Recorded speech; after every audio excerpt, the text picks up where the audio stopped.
सरकार से हमें ये मदद चाहिए, हमें मकान चाहिए, हमारे रहने के लिए सुविधा चाहिए, बस हमें कुछ नहीं चाहिए सरकार से। नमस्कार, मैं ज्ञानू चौधरी, आप देख रहे हैं इंडिया न्यूज़ 24। आगामी 5 महीने बाद उत्तर प्रदेश में विधानसभा चुनाव होने वाले हैं। ऐसे में सभी राजनीतिक पार्टियां अपनी अपनी तैयारियों में जुट गई हैं और सभी राजनीतिक पार्टियों के क्षेत्रीय नेता भी अपने अपने प्रचार प्रसार में जुटे हुए हैं।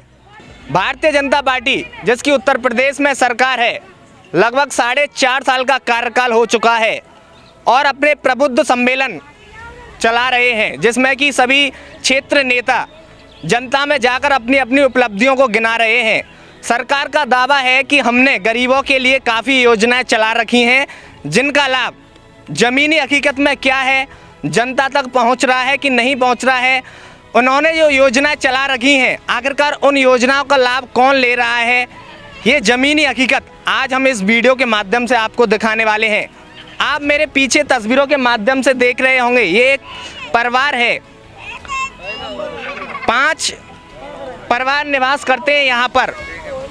और ये जो आप तस्वीरों के माध्यम से जो तस्वीरों में आपको दिखाई दे रहा है, ये जगह आगरा अछनेरा रोड पर स्थित शाही ग्राम पंचायत के समीप आती है। और ये लोग लगभग इनके बुजुर्ग, इनका तो जन्म यही हुआ है, लेकिन इनके बुजुर्ग बाहर से आए थे, लेकिन लगभग 35 से 40 बरस इनको यहाँ हो गई। इनके पास अपना खुद का पहचान पत्र है, आधार कार्ड है, राशन कार्ड भी है, यानी कि सरकारी दस्तावेजों में इनका नाम है। इनके पास हर एक रिकॉर्ड है कि ये यहीं के निवासी हैं। लेकिन वास्तविकता ये है कि योजनाओं के नाम पर इनके लिए कुछ भी नहीं है। अभी तक सिर्फ जो योजनाओं को लाभ मिला है, 5 परिवारों में सिर्फ 3 परिवारों को शौचालय की व्यवस्था मिली है, बाकी और कोई इनके पास सुविधा नहीं है। आपको पता है कि इस समय बारिश का दौर है, काफ़ी ज़्यादा समस्याओं का सामना करना पड़ रहा है। माननीय योगी जी ने 2 दिनों का अवकाश भी रखा था पूरे यूपी में, और उस दौरान उत्तर प्रदेश में सभी उच्च अधिकारियों ने भ्रमण किया था। बरसात के दिनों में काफ़ी ज़्यादा दिक्कतों का सामना करना पड़ रहा है, लेकिन दिक्कतों का सामना असली तो ये लोग कर रहे हैं। इनके पास खुद के पक्के मकान नहीं हैं। आप देख सकते हैं कि झोंपड़ियों में ये इनका निवास है। और कल यहाँ पर इन्होंने बताया कि एक गमी भी हो गई है, और कल यहाँ पर बारिश हो रही थी, लेकिन फिर भी सुविधाओं के नाम पर यहाँ के क्षेत्रीय प्रधान सिर्फ इन्हें आश्वासन देते हैं। आश्वासन के अलावा क्षेत्रीय प्रधान इनका कुछ भी भला नहीं करते हैं, कुछ भी इन्हें लाभ नहीं दिला पाते हैं। सरकार का दावा यह है कि हम उस हर गरीब परिवार को पक्का मकान देंगे, जो कि काफ़ी ज़्यादा दिक्कतों का सामना कर रहे हैं। आखिरकार सरकार किन लोगों को पक्का मकान देगी, जबकि आखिरकार ऐसे लोगों को ज़रूरत है। इनके पास देखिए झोंपड़ियों में ये निवास कर रहे हैं। बारिश के दिनों में ये कैसे रह रहे होंगे, लगभग छोटे छोटे इनके बच्चे भी हैं, देखिए। और सारा परिवार एकजुट होकर यहाँ पर खड़ा है। आंधियों का भी समय आता है। लगभग 3 साल पहले आगरा ज़िले में बहुत ही भयंकर आंधी आई थी, जिसमें इनके सारे जो रहने के ठिकाने हैं सब उखड़ चुके थे। और इन्होंने कहा है कि सरकार के पास इन्होंने अपनी जो समस्याएं थी पहले भी पूर्व में बताई थी, और जो एसडीएम महोदय हैं उन्होंने इनके लिए प्रधानों को ऑर्डर भी कर दिए थे कि इनको सरकारी ज़मीन उपलब्ध कराई जाए, जिसमें कि इनके अपने खुद के मकान बन सकें, आराम से अपना निवास कर सकें। लेकिन अभी तक कुछ भी नहीं हुआ है। लगभग 40 साल इसी अवस्था में ये लगातार रह रहे हैं, जबकि देश आज़ाद हुए लगभग 75 वर्ष हो चुके हैं। लेकिन 75 वर्ष बाद भी ऐसे परिवार आज भी भारत में मौजूद हैं, जिनके बारे में सरकारें बिल्कुल भी नहीं सोचती हैं। सिर्फ कागजी कार्रवाई में सरकारें योजनाएं चलाती हैं, लेकिन वास्तविकता यह है कि उनका लाभ बिल्कुल भी जिन परिवारों को मिलना चाहिए वो नहीं मिल पा रहा है। तो अब हम इनसे बात करेंगे कि वास्तविकता में इन्हें किस चीज़ की सबसे ज़्यादा ज़रूरत है, क्योंकि आगामी 5 महीने बाद उत्तर प्रदेश में चुनाव होने वाले हैं। तो हमारा तो सिर्फ यही है कि इन लोगों की समस्या सुनकर जो भी उच्च अधिकारी और सरकार तत्काल प्रभाव से एक्शन लेकर इनके लिए कम से कम ज़्यादा नहीं तो एक पक्के मकान की इन 5 परिवारों के लिए व्यवस्था तो करवाए। तो हम यहाँ कर मौजूद हैं, इनसे बात करेंगे। क्या नाम है भाई साहब का? मेरा नाम जीतू है। क्या करते हो आप? लोहे का काम करते हैं, मेहनत करते हैं, बेलदारी करते हैं, मजदूरी करते हैं। कितने परिवार रहते हैं आपके यहाँ पर? यहाँ हमारे 5-6 परिवार रहते हैं। कितने समय से रह रहे हैं? हो गए हमें 35-40 साल हो गए। हमारा जन्म भी यहीं का है, हमारे पूर्वज भी बहुत साल पहले आए थे। उन हमारे बाप दादों का भी जन्म है, हमारा भी जन्म यहीं का है। आपका पहचान पत्र है? पहचान पत्र है, पैन कार्ड भी है, राशन कार्ड भी है, पूरा प्रूफ है। कौन सी ग्राम पंचायत है आपकी? हम शाही में आते हैं, गांव शाही। अच्छा, अभी लगभग 4-5 महीने पहले ग्राम पंचायत के वोट भी पड़े थे, तो यहाँ पर आए भी होंगे वो प्रचार करने के लिए, वोट मांगने के लिए आए होंगे, तो आपने उनको अपनी समस्या के बारे में नहीं बताया? हमने सबसे समस्या के बारे में बताया। जब जीतने के बाद सब झूठा आश्वासन बता के नहीं चले जाते हैं। यानी कोई हमारे उस समय तो आश्वासन दे दिया कि हम आपको योजनाओं का लाभ दिलवाएंगे, लेकिन अब नहीं सुनते। कोई भी नहीं सुनते। प्रधानों के पास जाते हैं, गांव में जाते, कोई भी सुनवाई नहीं होता है। राशन कार्ड है आपका? राशन कार्ड भी है, पहचान पत्र, पैन कार्ड, सब चीज़ है। अच्छा, आपके परिवार में, सिर्फ मैं आपसे पूछ रहा हूँ, आपके परिवार में कितने लोग हैं? हमारे परिवार में है कोई 35-36 लोग हैं। तो एक मिनट। अच्छा, आपके परिवार में कितने हैं? जैसे आपकी शादी हो गई, आपके कितने बच्चे हैं? मेरे 5 बच्चे हैं और 2 मियाँ भी हमें साथ हैं। राशन कार्ड में कितने लोगों का नाम है? 3 का है। सिर्फ 3 लोगों का? यानी कि देखिए 7 लोग हैं इनके परिवार में, ये हैं इनकी वाइफ हैं और बाकी 5 बच्चे हैं, लेकिन राशन कार्ड में सिर्फ 3 लोगों का नाम है, बाकी 4 लोगों का नाम नहीं है, होना चाहिए। अच्छा, सरकार की तरफ से और क्या सुविधाएं आपको मिल रही हैं? एक राशन मिल जाता है बस, और कुछ नहीं मिलता है। राशन के अलावा कुछ नहीं मिलता है। लगभग 2020 मार्च में काफ़ी ज़्यादा हमारे देश की स्थिति खराब रही कोरोना काल में। उस दौरान आपने कैसे जीवन यापन किया था? क्या करें, ऐसे जीवन गुजारा किया था। कहाँ से मदद मिली थी? गुजारा कैसे किया था आपने? ऐसे ही कभी कभी चावल बना के खा लेते थे, कभी भूखे सो जाते, एक टाइम की होती, एक टाइम की खा लेते थे। क्या करें, वैसे ही रहते, अपना गुजारा करते। किसी के पास मदद मांगने जाते, मदद मिलती नहीं है। तो देखिए, इन्होंने बताया कि कोरोना काल में भी इन्हें काफ़ी दिक्कतों का सामना करना पड़ा। क्या कह रही थी माता जी, क्या समस्या है? ये समस्या है, जब वोट के आता है टाइम, जब कहते तुम्हें ज़मीन देंगे, कॉलोनी बनवाएंगे, हमारे लिए कुछ नहीं बनवाते, फिर हमारी सुनाई कोई नहीं करते। अब हमारे 4 बहू हैं और 8 हमारा 10 मतलब नाती नातनी है और 2 बुढ़े पुरानी हमें और हमारे 4 लड़के हैं और हमारे उघाड़े ऐसे बच्चे डोलते हैं। कोई हमारी सोचना नहीं करता है, कुछ भी लाभ नहीं दिया है। हाँ, कर जाते फिर मने करते हैं। सर, इतनी हमारी प्रार्थना, हाथ जोड़ के हमारा कुछ भी तुम यहाँ पर कुछ हमारा कर दो। अच्छा, जो बुजुर्ग हैं आप बता रही हैं, उनके लिए पेंशन नहीं मिलती है क्या? नहीं मिलती है। हमारा बुढ़ा है 60 साल का, 50 का, पेंशन नहीं मिलती है। इतनी भी उम्र मेरी, हमको पेंशन नहीं मिलती है। प्रधान से कहते तो न्यों कहते, प्रधान आ नहीं रही है, आ नहीं रही है, ऐसे कह देते। सर, आलू बीनते, आलू सेके खाते, जब चावल मिलते राशन के वो भी खाते, और रोटी हो जो एक टाइम बनाते, एक टाइम की नहीं बनाते। हमारे नंगे उगाड़े बच्चे देखो, हमारी झोंपड़ी देखो। कल हमारी बहन मृत्यु हो गई, उसके 3 बच्चे हैं, जो 2 लड़की है, एक उसका लड़का है। झोंपड़ी आप देखियो, कल ख़त्म हो गई। पानी आया, 200 रुपये का तरपाल लाया, हमने जो कोई लाश रखी, तो भी किस गांव ने ये नहीं किया कि इन लोगों की कुछ मदद कर दी, कुछ नहीं करा मदद। जब हमने वो टाटा लाकर मट्टी हम उसकी जला के आए, उसकी मृत्यु लगाए, रिश्तेदार लोग आए, आज सुबह पानी पड़ गए, हमने खाना आना बनाया, खा खू के कुछ रह गए, भीजवे के मारे कुछ भाग गए।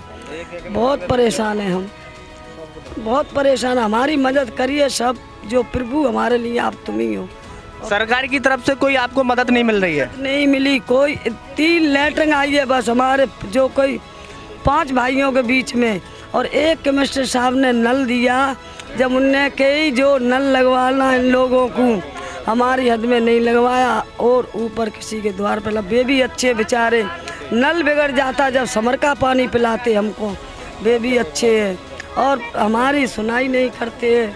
अच्छा, अभी आप बता रही थी कि जैसे सरकार की तरफ से प्रशासन ने आपके लिए, प्रधान के लिए ऑर्डर किया था कि इनके लिए ज़मीन उपलब्ध करा के इनका मकान बनवाया जाए, तो आपके पास कुछ उसका रिकॉर्ड है आपके पास? हमने किया, प्रधान से किया, यहाँ बचत है कि इनको ज़मीन दोगे, देंगे। जे वाला है केमिस्टर साहब का, जे वाला। देखिए, इनके पास उपजिलाधिकारी उस समय रेखा एस चौहान थी, काफ़ी दबंग और ये अधिकारी रही थी, इन्होंने अवैध अतिक्रमणों को भी काफ़ी हटवाया था जब उस समय इनका कार्यकाल था। आप देख रहे होंगे तस्वीरों में कि उन्होंने भी इनके लिए ऑर्डर किया था कि इनके लिए तत्काल प्रभाव से ज़मीन उपलब्ध करा के इनके लिए मकान बनाने की व्यवस्था की जाए, लेकिन अभी तक सिर्फ इनके लिए कुछ भी 1% भी इनके लिए इस मामले में कोई भी कार्रवाई नहीं हुई है। आखिरकार ये बहुत बड़ी बात हो जाती है। सरकार को आखिर में किन लोगों की सरकार मदद कर रही है, जबकि ऐसे लोगों को आखिर में मदद की बहुत ज़्यादा ज़रूरत है। और भी यहाँ पर लोग हैं, उनसे बात करेंगे कि क्या आपको कितनी उम्र हो गई आपकी? 65 साल की है। तो आपको पेंशन नहीं मिल रही है? नहीं मिली साहब, 65 साल की उम्र है, कोई सुविधा नहीं मिली है। तो प्रधान जी से आपने कहा नहीं कि हमारी पेंशन बनवाओ? 5-6 प्रधान मिल गई, हाँ यहीं करते हैं, कोई नहीं सुविधा नहीं की है, कुछ भी नहीं करवाते? कोई नहीं भी करवाई है। हाँ योजना नहीं आई तो प्रधान भी नहीं करी है। तो अभी आपका आधार कार्ड वगैरह सब कुछ तो होंगे? कुछ है, लेकिन फिर भी कुछ नहीं करवा पा रहे? कुछ भी नहीं कर रहा साहब। अच्छा, जैसे कि अभी यहाँ पर ये आपकी मैं देख रहा हूँ लाइट वाइट की व्यवस्था है, तो ये कहाँ से कर रखी है? कनेक्शन तो होंगे नहीं आपके? पैसे देते हैं उनसे साहब। अच्छा, यानी जिनका कनेक्शन है उनसे लेते हाथ जोड़ के। देखिए कितनी शर्मिंदगी की बात है कि ऐसे भी लोग हैं जिनके खुद के कनेक्शन है। ठीक है, चलिए वो अपनी उनका मीटर लगा हुआ होगा, वो भी लाइट का बिल भर रहे होंगे, उनसे ये लाइट लेते हैं जैसे तैसे करके और उसका भी ये बिल पे करते हैं। पानी भी पिलाया था, हमारे पड़ोसी हैं, पानी भी पिला, उन्हें 8 साल लाट भी दी थी। जब उनका बिल बहुत हो गया सर, जब बेचारे वो 3 महीने पीछे हाथ जोड़ते कारे की सांप वगैरह इसके लिए, हमारे बच्चे छोटे छोटे, हम धरती पे भी सोते, खाट पे भी सोते, तो बेचारे ने जब हमने दूसरे गांव से हमको लाट दी, एक हमारे गांव में है वो गांव रसूलपुर, वहाँ से लाट दी। प्रधान से कहते वो न्यों कहते अरे लाट तुम वो क्या कहता है करेक्शन करवा, करेक्शन के पैसे हमसे सर कहाँ से आए? हम बहुत गरीब आदमी, हम बहुत गरीब है, हम क्या कर, हम रो के बताएंगे तो न्यों दुनिया के। अब देखो हमारे नंगे उगाड़े बच्चे हैं, पहनने को नहीं है, ओढ़ने को नहीं, हम लाते हैं चट्टी बनियान, बच्चे खेलते फाड़ देते, अब हम क्या करें? हम बहुत परेशान हैं, हम भी बुढ़े, जो डोकर भी बुढ़ा, अब कहीं कमाने लायक नहीं, जाने करने क्या करें हम? देखिए छोटे बच्चों को देख रहे होंगे कि इनके पास कपड़े भी नहीं है कि कपड़े पहनकर कम से कम अपने बच्चों को रख सकें। ये दिखा रहे हैं, प्रमाण दिखा रहे हैं, ये इनका राशन कार्ड है, जबकि राशन कार्ड में भी ये है कि अगर किसी परिवार में 10 सदस्य हैं तो सिर्फ उनको 3 या 4 लोगों का ही नाम है, बाकी लोगों का नाम भी नहीं है। जबकि डीलर की और प्रधान की पूरी जिम्मेदारी होती है कि सबके लिए कम से कम राशन तो मिलना चाहिए जिससे अपना गुजारा कर सकें। रोजगार की बात करी जाए तो कुछ भी नहीं है, अपने जो लोहे का सामान बनता है उन्हें बनाकर ही अपना जीवन यापन कर रहे हैं, उसके अलावा इनके पास कोई रोजगार भी नहीं है। जबकि सरकार को कम से कम इनके लिए रोजगार की भी व्यवस्था करनी चाहिए। रही बात लाइट की, तो इनके पास जब पक्का मकान नहीं है तो उनके लिए कनेक्शन भी नहीं होगा, जबकि सरकार का दावा यह है कि हमने गरीब परिवारों के लिए फ्री में कनेक्शन किए थे। आखिरकार किन लोगों का आप फ्री में कनेक्शन कर रहे हो, किन लोगों को आप मकान दिलवा रहे हो, ये सरकार को अपने आप में खुद को पता रहना चाहिए। और भी यहाँ पर मौजूद परिवार हैं, उनसे बात करेंगे। और एक परिवार में यहाँ पर गमी भी हो गई थी, कल बारिश उस समय पड़ रही थी, लेकिन आसपास जो भी ग्रामीण माहौल है किसी ने भी इनकी बिल्कुल भी सहायता नहीं की थी। क्या नाम है जी आपका? पूजा। क्या कैसे आप जीवन यापन करने में आपको क्या कठिनाई आ रही है, किन परिस्थितियों का सामना करना पड़ रहा है? यहाँ झोपड़ी में रह रहे और कितनी बहुत बुरी बात है। राशन कार्ड है आपका? हाँ है। और सरकार की तरफ से कुछ आप अभी तक कोई योजना का लाभ मिला है? कुछ नहीं मिला। कुछ भी नहीं मिला है? नहीं मिला, जल्दी बंद करेगी। अच्छा, क्या चाहती हो सरकार के, तुम सरकार से क्या, सरकार से आप क्या अपील करना चाहती हो? मकान बन जाए और समर भमर लग जाए, ऐसे कर दो। यानी सरकार पक्का मकान बनवा दे, बिजली का कनेक्शन करवा दे, समरसेबल लगवा दे। अच्छा, पीने के लिए कहाँ से पानी लाते हो, क्या व्यवस्था है? नल है, नल कभी बिगड़ जाता है तो प्यासे मरते हैं। ये खराब हो जाता है तो कोई साधन नहीं है? नहीं है। अच्छा, प्रधान जी से बात की आपने कि हमें सुविधाओं का लाभ दिलवाओ, तो क्या कहते हैं प्रधान जी? हर प्रधान होता है यही कहता है कि हम करवा देंगे, जीतने के बाद में वो हमारी कोई सुनवाई नहीं करते हैं। प्यासे मर गए और दूसरी जगह पे पानी डालना पड़ता है। अच्छा, वैसे और जैसे कि लोहे का काम करते हैं, इसके अलावा और भी कुछ रोजगार है आपका? नहीं, यही है सिर्फ। तो बच्चे भी हमारे पढ़ने नहीं जाते पैसे की वजह से। तो सरकारी स्कूलों में एडमिशन करवाओ, वहाँ तो सब कुछ फ्री है, किताब भी फ्री है, बैग भी फ्री है, ड्रेस भी फ्री है। सरकारी में आपको नहीं पता है? हमें नहीं मालूम। सरकारी स्कूल में एडमिशन करवाइए जिसमें एडमिशन भी फ्री है, बच्चे फ्री पढ़ेंगे, बच्चों के लिए ड्रेस मिलेगी, बैग मिलेंगे। नहीं आप जाइए सरकारी स्कूल में, कल आप जाना। आधार कार्ड बन गया बच्चे का? नहीं अभी नहीं। आधार कार्ड बनवाओ, बनवा ले। देखिए अभी हमने आपको तस्वीरों में दिखाया कि ये ऑर्डर किए हुए थे एसडीएम ने, लेकिन फिर भी सबसे बड़ी समस्या है कि प्रधान जी इस मामले में बिल्कुल भी संज्ञान नहीं ले रहे हैं। देखिए यहाँ पर एक ऐसा भी परिवार है कि जिनकी माताजी का कल देहांत हो गया है, पिताजी है नहीं, पिताजी घर छोड़कर चले गए और 3 बच्चे हैं। अब इनका जीवन यापन कैसे होगा, किसके निर्भर रहेंगे या किसके अंडर में रहेंगे, इसका कोई भी पता नहीं है। तो इनसे बात करेंगे। क्या नाम है आपका? रेखा। तो माताजी कैसे, माताजी का कैसे निधन हो गया? बीमार थी? क्या था? बीमार थे। क्या हो गया था? ऐसे बीमारी, टीबी की बीमारी थी और बीमार रहती थी। और बाप को भी हमने ढूंढा, वो भी नहीं मिला, वो भी घर पे नहीं रहते हैं। हम 3 भाई हैं और 1 भाई है, 2 बहनें हैं और कोई घर पे हमारी है नहीं कोई देखभाल के लिए, डोकरा भी नहीं है। ऐसे लिए हमारी ये टूटी फूटी झोपड़ी है। अब हम कहाँ पे जाएं, कहाँ पे रहें? मौसी है उसके पास नहीं रहते हैं, उसकी झोपड़ी में दुबक जाते हैं हम। हमारे लिए झोपड़ी भी नहीं है। सरकार से क्या अपील करना चाहोगी? सरकार को आप तत्काल प्रभाव से क्या मदद चाहिए? सरकार से हमें ये मदद चाहिए, हमें मकान चाहिए, हमारे रहने के लिए सुविधा चाहिए, बस हमें कुछ नहीं चाहिए सरकार से। देखिए मैं अपने फतेहपुर सीकरी विधानसभा के क्षेत्रीय नेताओं से निवेदन करना चाहूँगा कि ग्राम पंचायत सहाई के अंतर्गत ये परिवार आता है जो कि रसूलपुर बॉर्डर ग्राम पंचायत के समीप पड़ता है। ये परिवार है, 5 परिवारों के यहाँ पर लगभग 40 से 50 लोग निवास करते हैं। इनकी माता जी हैं, उनका कल देहांत हो गया है, पिताजी घर छोड़कर चले गए, उनकी कोई पता नहीं। घर में 3 या 4 सदस्य हैं और इनका यही कहना है कि इनको तत्काल प्रभाव से मदद की ज़रूरत है। जीवन यापन करने के लिए कोई भी स्रोत नहीं है, आगे ये कैसे जीवन यापन करेंगे इन्हें खुद नहीं पता है। कम से कम क्षेत्रीय नेताओं से ये मैं कहना चाहूँगा कि इनके लिए कम से कम इतनी सुविधाओं का लाभ मिल जाए। इनका कहना है कि हमें कुछ नहीं चाहिए, सिर्फ सरकार से पक्के मकान की व्यवस्था हो जाए जिसमें एक सरकार की तरफ से विद्युत कनेक्शन हो जाए। यही अगर मिल जाए सरकार की तरफ से तो बाकी का हम आगे का जीवन यापन अपने आराम से कर सकते हैं। ये चीज़ होनी भी चाहिए क्योंकि सरकार, उत्तर प्रदेश सरकार हो या केंद्र की सरकार हो, भारतीय जनता पार्टी का यही कहना है कि हम हर गरीब परिवार को पक्के मकान उपलब्ध कराएंगे। जबकि ज़रूरत इनको अभी है, तो अभी तत्काल प्रभाव से ग्राम पंचायत के जो प्रधान हैं वो भी हमारी बात को सुन रहे होंगे। उनसे भी मैं कहना चाहूँगा कि ऐसे लोगों की कम से कम आप तत्काल प्रभाव से मदद करें जिससे कि इन्हें जीवन यापन करने में आसानी हो। बाकी तो अपना जीवन यापन खुद ही करते हैं, मेहनत करते हैं, लोहे का काम, लोहे से बने हुए सामान बना के बेचते हैं। आजकल कोई भी लोहे का यूज नहीं कर रहा है तो वो भी इनका रोजगार लगभग समाप्ति की हो रहा है। बाकी मेहनत, रोजगार उपलब्ध है नहीं है, अपनी मजदूरी करके अपना जीवन यापन कर रहे हैं।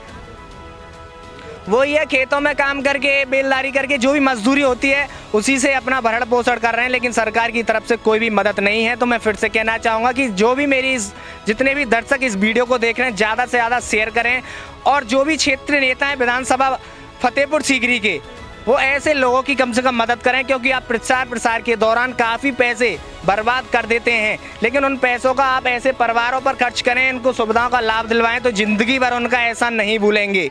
अगर आपको ये खबर अच्छी लगी है तो इसे लाइक कर शेयर जरूर करें और अभी तक आपने इस चैनल को सब्सक्राइब नहीं किया है तो चैनल को सब्सक्राइब कर बेल आइकन जरूर से दबाएं।